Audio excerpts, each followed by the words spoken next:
अस्सलाम वालेकुम दोस्तों, उम्मीद है आप सब खैरियत से होंगे। मैं हूँ डॉक्टर खदीजा इरम। आज के टॉपिक हमारा है डिस्मेनोरिया का। डिस्मेनोरिया क्या है? मेंसेस के दौरान जो दर्द होता है, ज़्यादातर लेडीज़ को मेंसेस बहुत दर्द के साथ आते हैं, उसको कहते हैं डिस्मेनोरिया। और ये दर्द ज़्यादातर मेंसेस के 1-2 दिन पहले से स्टार्ट होता है और 1-2 दिन पहले स्टार्ट होकर जैसे मेंसेस की ब्लीडिंग स्टार्ट होती है तो वो दर्द रुक जाते हैं। वरना काफ़ी लेडीज़ में ये होता है कि मेंसेस जब तक कि कंटिन्यू रहते हैं तो ये दर्द कंटिन्यू रहता है। किसी को कम होता है और किसी को ज़्यादा होता है। जिसको ज़्यादा होता है उनकी शिद्दत इस तरह की होती है कि उनको चक्कर, मतली, उल्टी, किसी को कब्ज़ हो जाता है, किसी को मोशन हो जाते हैं, इस तरह की कंडीशन होती है। और ये दर्द ज़्यादातर नाक के नीचे यानी कि पेल्विक और नाक के दरमियान में दर्द होता है। और जिसको शदीद का दर्द होता है वो नाक से लेकर बैक तक के जाता है। जो हमारी पेल्विक की बोन होती है वहाँ तक के जाता है ये दर्द। और शदीद का होता है उसके बाद फिर टाँगों पे भी आ जाता है ये दर्द। और इसमें ब्लीडिंग की मिक़दार कम होती है, दर्द बहुत ज़्यादा होता है और ये वर्म की वजह से भी इसकी मिक़दार कम होती है और दर्द की शिद्दत ज़्यादा होती है।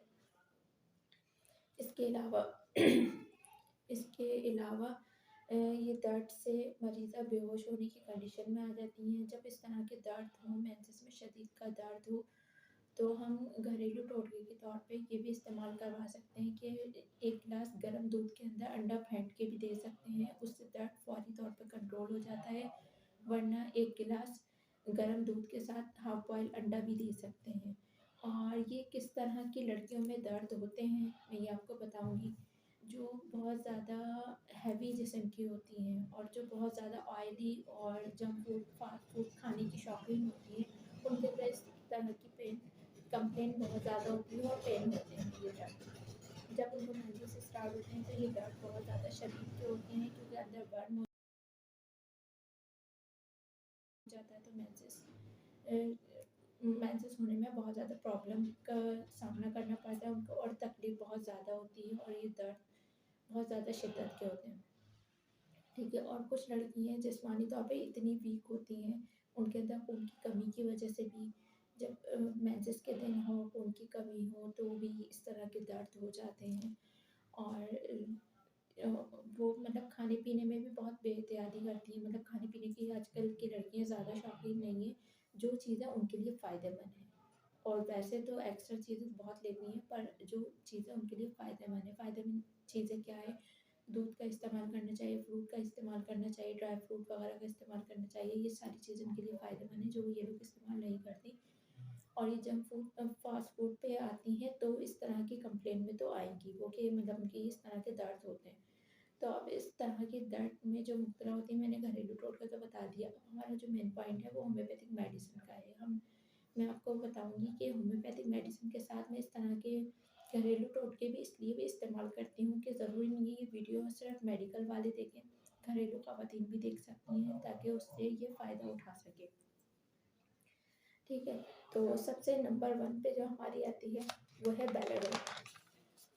बेलाडोना हम जब इस्तेमाल कर आते हैं कि ब्लीडिंग हो रही हो पर उसकी जो रंगत है वो रेड हो, चमकदार हो तो हम जब देते हैं, सही है। और मरीज़ा का फेस भी बहुत ज़्यादा सुर्ख हो और बहुत ज़्यादा वो तकलीफ़ में हो तो हम बेलाडोना भी दे सकते हैं। और इसके अलावा आती है कैमोमिला। कैमोमिला भी इस्तेमाल करवा सकते हैं जब मरीज़ा में बेहोशी की कंडीशन हो और बहुत ज़्यादा शदीद का उसको दर्द हो रहा हो, चीरने-फाड़ने वाले दर्द हो रहे हो तो आप कैमोमिला इस्तेमाल करवा सकते हैं।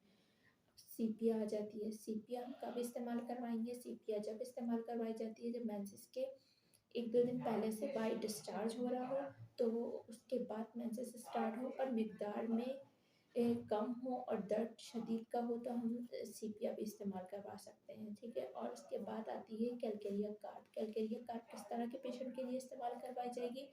जो बहुत ज़्यादा हैवी होते हैं, वेट होल जिस्म होता है, उन लोगों के लिए इस्तेमाल होती है कि उनको मतलब वर्म की वजह से मेंसेस खुलकर नहीं हो रहे होते, तकलीफ़ शदीद की हो रही होती है, तो हम कैलकेरिया कार्ड इस्तेमाल करवा दें।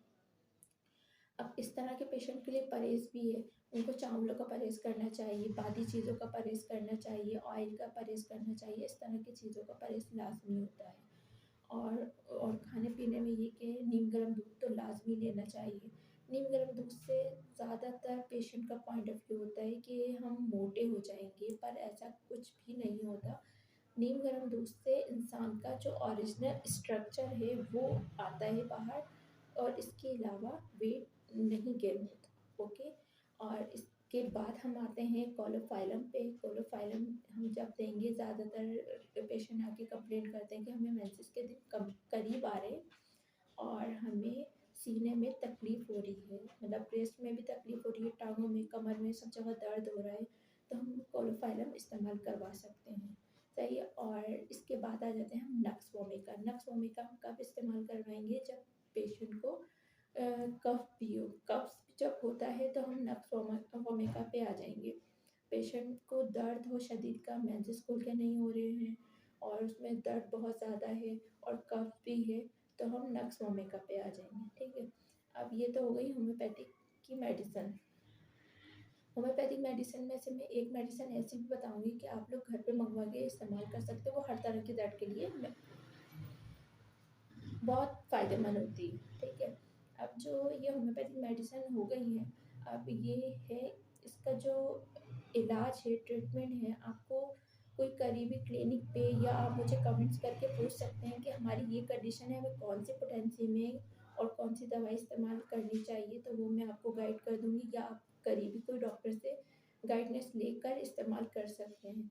और इसका ये प्रोसीजर होता है, जब किसी को इस तरह की कंप्लेन हो, डिस्मेनोरिया की कंप्लेन हो, तो उनको लगकर इलाज करवाना लाज़मी होता है, ठीक है। और घर में जो रखने वाली मेडिसिन है वो है वो मैग्नीशियम फॉस 6x में। मैग्नीशियम फॉस 6x में आप लेकर वो टैबलेट, जो बोतल मिलेगी आपको, शॉबे की लेनी है आपको, वो आप लेकर घर पर रखें।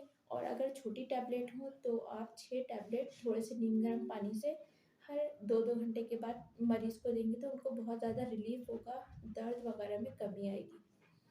और अगर बड़ी टैबलेट हो तो 3-3 टैबलेट आप नीम गर्म पानी के अंदर घोल के भी दे सकते हैं। जब मरीज़ा होश में ना हो, मतलब बेहोशी की कंडीशन में हो, दर्द बहुत शदीद के हो रहे हो, तो आप वो थोड़े से नीम गर्म पानी में उसको घोल के भी दे सकते हैं। और अगर मरीज़ा होश में हो तो आप ऐसे भी दे सकते हैं। इस तरह से आप इस्तेमाल करवा सकते हैं। ये था हमारा आज का टॉपिक, डिस्मेनोरिया का। उम्मीद है कि आप लोगों को पसंद आया होगा, समझ आई होगी। इस तरह की अगर आप लोगों में भी कोई कंप्लेन हो या कुछ भी हो इस तरह के, आप मुझे कमेंट्स कर सकते हैं। इंशाल्लाह नेक्स्ट वीडियो हम उसी टॉपिक पे बनाएँगे। और मेरे चैनल को सब्सक्राइब करें, शेयर करें और बेल आइकन को दबाना ना भूलें, ताकि मेरे हर आने वाली नई वीडियो का नोटिफ़िकेशन आप तक पहुँच सके। और नेक्स्ट वीडियो तक के अल्लाह हाफ़िज़, अपना ख़याल रखिएगा।